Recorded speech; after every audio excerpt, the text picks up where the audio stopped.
신자 수 20억 명이 넘는 세계 제1의 거대 종교, 그리스도교. 이 종교 조직이 세워질 당시에는 요새 말로 하면 이상한 신흥 종교 중 하나에 불과했다. 하지만 예수를 따르는 신자들의 뜨거운 포교 활동에 의해 지금과 같은 세계 종교로 발전했다. 많은 신자를 매료한 교주 예수는 대체 어떤 인물이었을까? 잠깐 그 이야기를 하기 전에 우선 그리스도교의 기원인 유대교에 관해 이해하고 넘어가자. 유대교는 이름대로 유대 민족이 만든 종교인데 타종교와 다른 특징은 여러 명의 신이 아닌 이 세상을 창조한 전지전능한 오로지 단 하나의 신을 신앙 대상으로 삼는다는 점이다. 다시 말해 유일신 신앙이다. 그리고 유대교를 믿는 유대인은 유일하고 절대적인 신과 계약한 것은 우리 유대 민족이기 때문에 세상이 끝나는 종말의 때에 구원받는 것은 선택받은 우리뿐이다라는 선민 사상을 믿었다. 이렇게 들으면 유대교가 배타적이고 자기중심적인 종교라고 생각할지도 모르지만 유대인의 역사를 알면 조금은 납득이 될 것이다. 유대인은 자기중심적인 종교를 만들지 않으면 살아갈 수 없을 정도로 불행한 역사를 걸어왔기 때문이다. 그들의 불행한 역사는 기원전 15세기경 아주 먼 옛날에 시작됐다. 헤브라이라 불리던 땅에서 평화롭게 살고 있던 유대인은 어느 날 갑자기 쳐들어온 고대 이집트 군대에 의해 끌려간다. 그 후 200년 동안 노예 민족으로서 비참한 생활을 강요받으며 부조리한 비극에 휩싸인다. 모세가 중심이 되어 60만 명의 유대인은 이집트에서 도망치는 데 성공했지만 갈 곳 없던 그들은 40년 가까이 황야를 떠돌며 추격에 떠는 비참한 방랑 생활을 보내야 했다. 방랑 생활 속에서 그들은 현재의 유대교인 유일신 신앙에 눈을 뜬다. 그들은 신이 선물한 규율을 잘만 지키면 신이 자신을 구원할 것이라는 독자적 종교를 만들고 열렬히 믿었다. 종교에 의지하며 황야에서 살아남은 그들은 팔레스티나라는 신이 준 약속의 땅에 겨우 도달한다. 그리고 그곳에 고대 이스라엘 왕국을 건국했다. 하지만 순식간에 왕국은 북쪽의 이스라엘 왕국과 남쪽의 유대 왕국으로 분열되고 북쪽은 아시리아에, 남쪽은 바빌로니아에 멸망당한다. 나라를 잃어버린 유대인은 다시 노예로 끌려갔다. 그들의 역사는 간단히 말하면 끌려가서 노예가 되고 어떻게든 도망치지만 비참한 도망 생활이 계속 이어지고 드디어 자신들의 국가를 세웠지만 멸망하고 다시 또 노예 생활이라 할 수 있다. 그 후 유대인은 나라 없는 민족으로 타국에 들어가서 현지 사람들이 하지 않는 부정한 일을 하며 어떻게든 살아남았다. 그런 그들에게 유대교의 가르침은 얼마나 큰 구원이었을까. 유대인은 자기 민족의 불행을 이렇게 해석했다. 이건 신이 내린 시련이야. 열심히 견디며 계속해서 신께 기도드리면 반드시 구세주가 내려와 우리를 구원할 거야. 이런 마음의 의지에 그들은 선조로부터 구전된 신이 정해놓은 율법을 지키면서 이를 악물고 고난의 역사를 견뎠다. 구세주 예수, 결국 그들의 소원이 하늘에 닿은 때가 찾아왔다. 스스로 구세주라 칭하는 인물, 예수 그리스도가 나타난 것이다. 하지만 이 예수라는 인물은 사실 유대인의 입장에서 보면 전혀 생각지 못한 구세주였다. 본래 유대인은 신이 보내줄 구세주는 카리스마를 지닌 종교 지도자나 천재적인 군사 지도자일 것이라 생각했다. 그들은 굉장히 위대한 인물이 나타나 자기 민족을 규합하고 지금까지 자신들을 업신여긴 타민족과 적국 사람들을 내쫓아 진정한 유대 민족의 나라를 만들어줄 것이라 생각했다. 그러나 그들을 찾아온 구세주 예수는 이런 분위기를 전혀 읽지 못하고 다음의 말을 전했다. 내 이웃을 사랑하라. 그렇다. 이 말은 매우 아름답다. 어떤 이의를 댈 수 없을 정도로 매우 훌륭하다. 하지만 아무도 이런 마음 착한 구세주를 원하지 않았다. 유대인은 방해하는 자들을 손가락 하나로 쓰러뜨릴 수 있다고 장담하는 구세주를 원했던 것이다. 그런데 예수는 이런 말까지 내뱉기 시작한다. 내 적을 사랑하라. 그는 적을 쫓아내기는커녕 적을 사랑하라고 말했다. 유대인은 자신들을 때린 증오스러운 적을 신의 이름하에 복수하고 싶었다. 빼앗긴 우옷을 되찾고 싶었다. 하지만 그들 앞에 나타난 구세주는 이렇게 말한다. 오른뺨을 맞으면 왼뺨도 내밀어라. 겉옷을 빼앗은 자에게 속옷도 내어줘라. 구세주 예수는 유대인들이 원하는 것은 단 하나도 주려고 하지 않았다. 더욱이 그는 무조건 유대인 편이 되지도 않았다. 이런 일화가 있다. 어떤 사람이 상처를 입고 위험에 빠졌을 때 유대인 사제가 그를 돕지 않고 그냥 지나쳐버렸다. 그 이유인즉슨 사제는 시체나 피를 만져서는 안 된다는 금기가 있었기 때문이다. 유대인 사제는 신이 정해놓은 율법을 지키기 위해 상처 입은 사람을 도와주지 않고 내버려뒀던 것이다.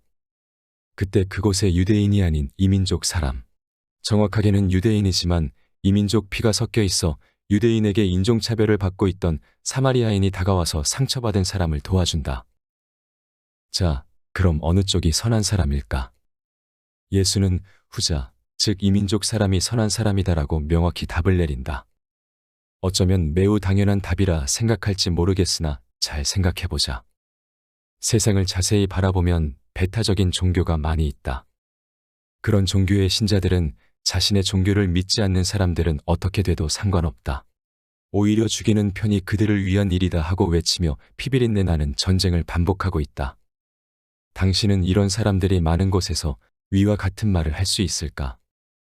하지만 예수는 두려움 없이 사람들 앞에서 무방비 상태로 말한다.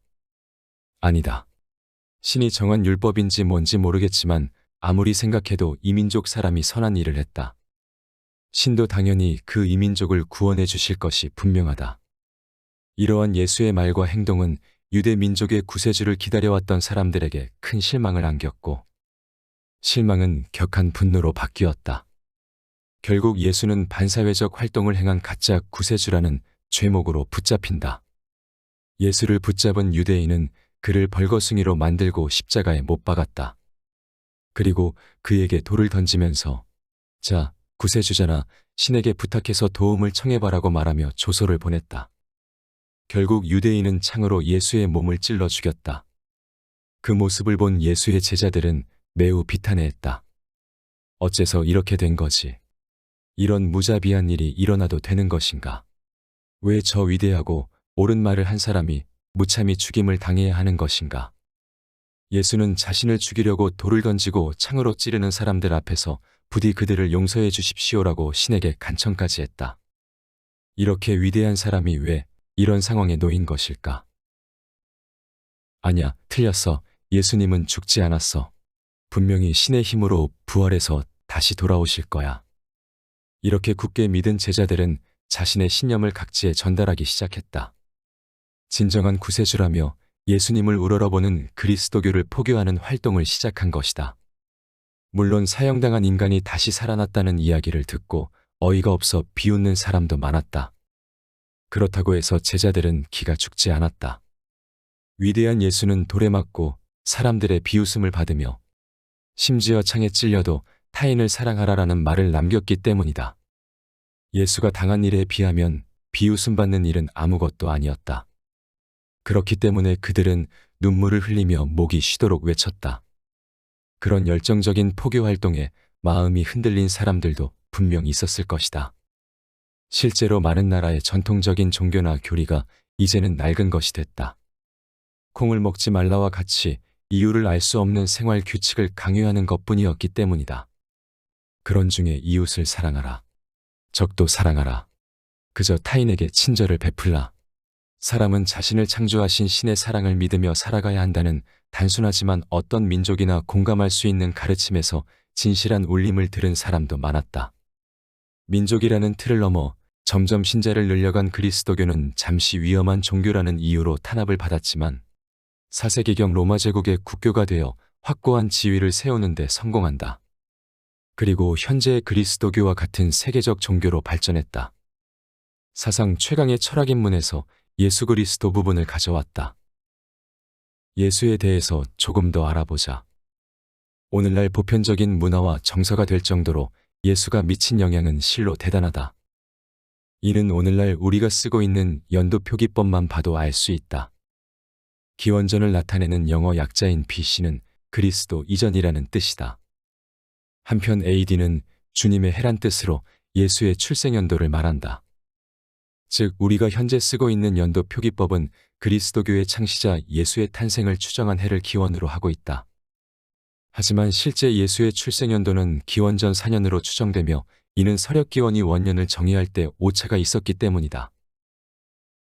흔히 예수를 예수 그리스도라 부르는데 여기서 그리스도는 이름이 아니라 직함이다. 그리스도라는 말은 기름 부음을 받은 자라는 뜻으로 메시아를 그리스어로 번역한 것이다. 구약시대에는 예언자나 왕 등에게 기름 붓는 관행이 있었다고 한다. 여기서 기름은 직책에 대한 능력의 상징이다. 즉 인류를 구원하기 위해 이 세상에 내려온 예수는 하느님으로부터 기름 부음을 받은 구세주라 하여 메시아라 불린 것이다. 예수 그리스도는 여기서 유래된 것이다. 예수는 로마 제국 변방에 살던 가난한 목수의 아들로 태어났다. 아버지의 직업을 따라서 예수도 어려서부터 목수 일을 배웠다고 한다. 커서는 다른 유대인들과 마찬가지로 유대교 예배에 참석했다. 한 번은 그곳에서 예수는 사람들 앞에서 자신이 고난받는 민중을 이끌 것이라고 설교했지만 사람들은 그의 말을 비웃으며 들은 척도 하지 않았다. 이후 예수는 출가하여 홀로 광야로 나갔다. 예수는 어부들과 가난한 자들을 제자로 삼고 갈릴레아 지역을 중심으로 가르침을 이어나갔다. 예수는 자신들의 배만 불리는 당시의 부패한 기득권을 비판했고 가난하고 힘없는 약자들을 돌보았다. 또한 자신뿐 아니라 모든 이가 하느님의 자식이고 따라서 모든 이들은 동등하다고 주장했다. 실제로 예수의 가르침은 아주 간단한 언어와 쉬운 비유로 이루어져 있었다고 한다. 내 이웃을 내 몸과 같이 사랑하라. 누가 오른뺨을 치거든 왼뺨마저 내밀라. 이처럼 예수는 상대방이 나에게 해를 끼치더라도 똑같이 맞서지 말고 오히려 사랑으로 감싸고 타인에 대한 시기와 질투, 미움과 같은 부정적인 감정에서 벗어날 것을 가르쳤다. 이러한 가르침은 상대를 해함으로써 업보를 쌓지 말라는 불교의 가르침과도 비슷하다. 이처럼 예수는 완전한 행복은 사랑의 실천으로 얻어지는 평화의 상태에 있다고 보았다. 완전한 행복이라는 것이 죽음 이후 저 세상에 있는 것이 아닌 지금 여기 우리 마음속에 있다고 본 것이다. 실제로 예수는 생전에 자신이 신과 같은 위치에 있다고 말한 적이 없었고 지금 여기 현실에서 하느님의 나라를 만드는 것과 이를 준비하는 마음과 태도의 중요성을 설파했다. 즉 사후세계가 아닌 지금 여기 삶과 현실을 개선하고자 하는 실천적인 가르침이었다. 게다가 자신의 종교가 옳은 것인가 그른 것인가 하는 종교의 문제를 가르친 것이 아닌 모든 사람들이 서로 사랑하며 올바르게 살아가는 삶의 방법을 가르친 것이다. 하지만 오늘날 우리는 그의 가르침은 잊은 채 단지 다른 종교라는 이유만으로 배척하고 서로 싸우고 있다. 사랑의 실천을 외쳤던 예수가 이러한 현실을 본다면 어떻게 생각할까?